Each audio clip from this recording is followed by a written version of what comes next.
Bonjour à tous, bienvenue pour ce nouveau En Peignoir. Je suis très content d'être aujourd'hui à Châtel-Guyon pour le lancement de la saison thermale et touristique. Le maire de la commune est à mes côtés. Bonjour Frédéric Bonichon. Bonjour. Frédéric, alors vous faites chaque année un lancement un petit peu officiel. C'est l'occasion de réunir tous les partenaires qui animent la station à l'année. Oui, les professionnels et les amateurs, les associations comme les entreprises, c'est 200 événements, pour la plupart gratuits, qui sont organisés entre mars et octobre avec les produits stars, Antica, Jazz aux Sources qu'on connaît, des festivals qui commencent à monter en puissance, je pense au festival Dans les Arbres, au Parc Écureuil, et puis tous les concerts gratuits sur la nouvelle place Brosson, chaque vendredi, chaque samedi, chaque dimanche, organisés soit par la ville, soit par le casino de Châtel-Guyon. Donc tout ça fait une offre culturelle, touristique, sportive absolument incroyable, dont on retrouve les détails sur l'ensemble des réseaux sociaux, et notamment ceux de la ville de Châtel. Tout ça pour être une ville thermale, touristique, évidemment accueillante, ensoleillée, encore plus embellie par les travaux de l'avenue Baraduc qui seront finis d'ici fin mai. Oui, on a hâte de découvrir. Alors au niveau du thermalisme, je crois que les feux sont ouverts. Au niveau de la fréquentation, Jacques Bury l'a dit. Oui, les réservations sont à date à un niveau supérieur à l'an dernier à la même date. Donc on s'achemine normalement vers une saison tout à fait réussie. Châtel continue sa montée en puissance, que ce soit au niveau économique, touristique ou thermal. Au niveau économique, vous lancez une opération importante là au mois d'avril avec les commerçants.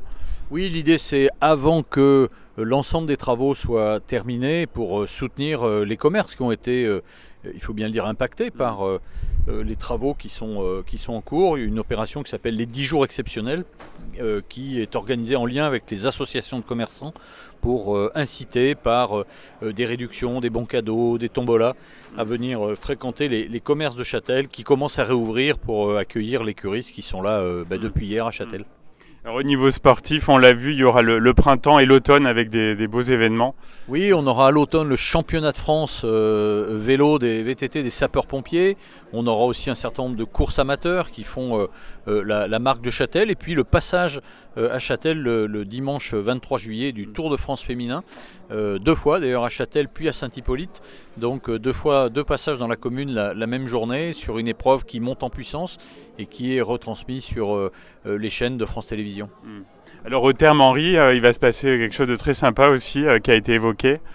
Oui, on a souhaité accueillir une partie des graffeurs qui étaient auparavant dans l'ancienne manufacture des tabacs à Riom, toute l'équipe de Rhino notamment et de leur collectif de graffeurs qu'on héberge actuellement au Therme Henry, et ils vont nous métamorphoser l'ancienne cheminée de l'établissement thermal en une fontaine de jouvence.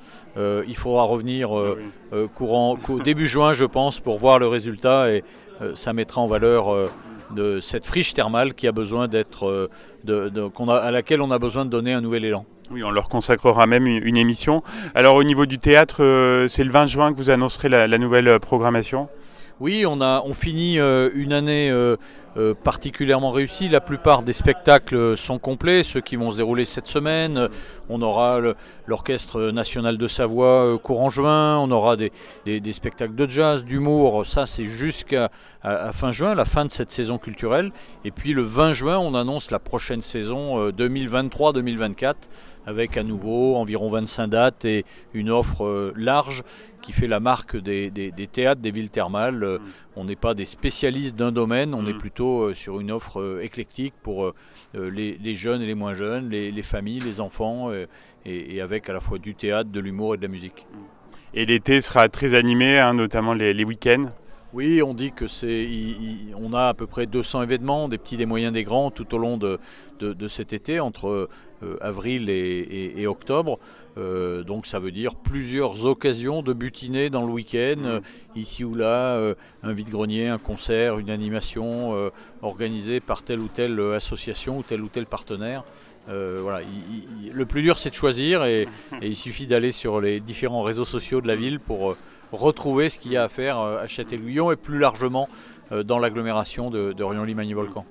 Un grand merci Frédéric Bonichon, on n'a pas pu être exhaustif, mais je pense que ça a donné un bon aperçu du dynamisme de la station. Très bonne saison à vous.